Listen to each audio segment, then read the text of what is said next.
If we could just pull up the flyer for the exhibition as we talk about it, but what are you hoping for this exhibition? Finding my way back. Now this makes sense, the expiration, right? Finding my way back, right? Happening at the Art Society of Trinidad and Tobago from the 5th to the 9th of August, 5 p.m., 8:30 p.m., and then there's a speech at 6:30 p.m.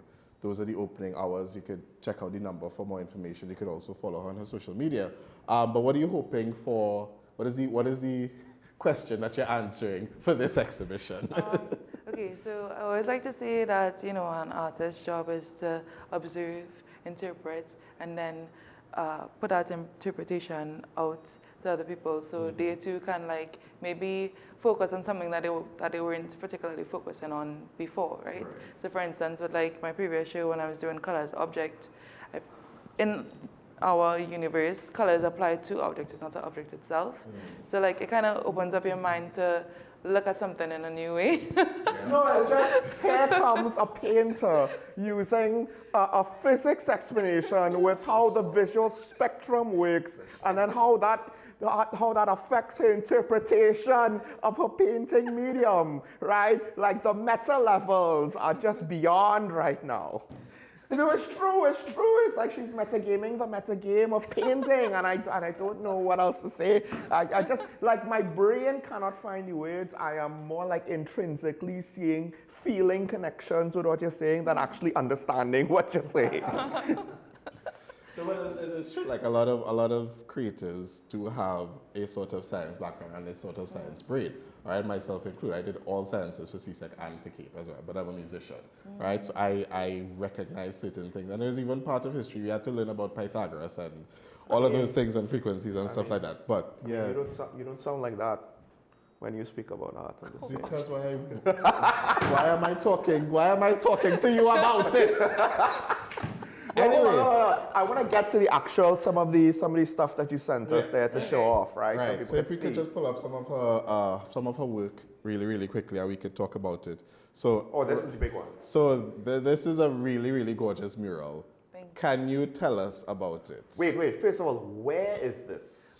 So this is actually on board the Star of the Seas, one of Royal Caribbean's new cruise ship in the Icon class.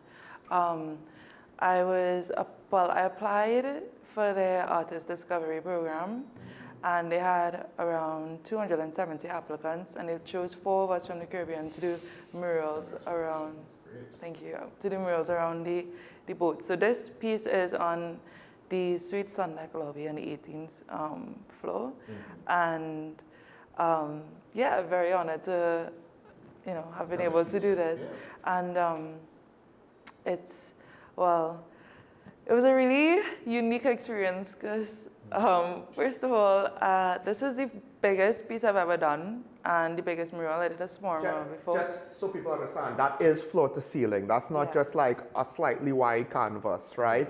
So this is a hallway, a common area, a lobby. Yeah, the lobby. So like when the doors open from the outside, this is what you see. Right, yeah, that's huge. And that brought with it a unique challenge you never experienced before. Yes, so for instance, normally if I'm to draw something on a piece of canvas, so I did a painting before and I did this mural based off of that painting, right? So I was working from a previous idea. And just you had to apply with a proposal anyway. So normally when I do work on a piece of canvas, I could eyeball it. Like if I'm drawing a laptop, I could eyeball it, average, and draw it, right? So I was like, I'll just eyeball it to put the mural on the wall. You cannot eyeball a wall. Like, it's too big. You can't do it, right? It's impossible. Correct. Because explain to people, when you're within reach of the wall to paint. So when you're drawing, like let's say I'm drawing the head of the bird or a wing or something like that, and I do this, when you stand back, it looks completely different to what, because this is the range that you can see. And so, the bird is bigger than you. Yeah, exactly. So I tried my best. I eyeballed, I drew, and then I was like, this is not working. And I took my boyfriend and my sister with me as my assistants to help me paint the piece. So my boyfriend was like, okay, nah, we have to try something else. I was like, let's do a grid system. But now we're working in the night, right? No one is there on the ship a week. We have no measuring tape. So we're looking all over the boat for measuring tape, no measuring tape. So you know what we had to use? An iPhone charging cable and a credit card to map out a grid. Yeah. And then he used that to kind of like use the picture of it on the laptop to map that onto the wall. So long story short, it took us about like 4 days to map that. Just to kind of pre-plan it. That is so that process alone.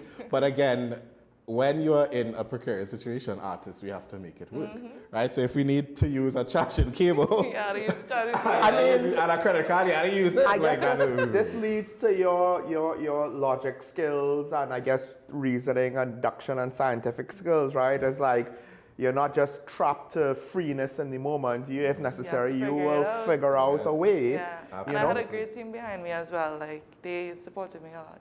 I mean, just the scope of it is impressive. Now, so you started off in school, right? And obviously, as your career grows and your success grows, it's going to be wonderful, and we will be looking out for it. But what would you say to some younger artists, young up-and-coming artists, who are trying their thing? They're still in that awkward phase of they're not sure what they want to do, or at least they're not sure if they want to pursue the art, or they're not sure if they're in the art, what field to go in, what lane to go in, what genre to go into. What sort of any advice or some of your lessons learned throughout your career that you can impart to some young artists? I would say for sure, stay true to you and your style. Don't feel like because your work is not looking like this person's work means that your work is not valid. One of the major compliments that I get is that my work is unique. Like no one has seen anything like it before.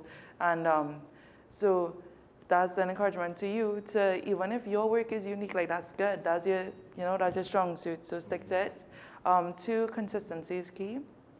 Not every day, not every day it might seem like, oh, this art thing is working out, but the next day, it might work out. I didn't know I was going to do a mural on, Yeah, and then, so in terms of like what genre to go into or what area to go into, I feel like on a deep level we know, but we might be afraid. Or we might think that, oh, this is really what I want to do, but would anybody like it? Don't study if anybody would like it. Like, there's 7 billion people on it. You would find your niche, you know what I mean? And don't really take on, like, any naysayers. Like, I have people tell me, oh, your work is decorative, or, like, kind of like little underhanded comments. But it's like, okay, like, that's your opinion. But still, stay true to you. Don't change what you're doing or what you're making to please anybody.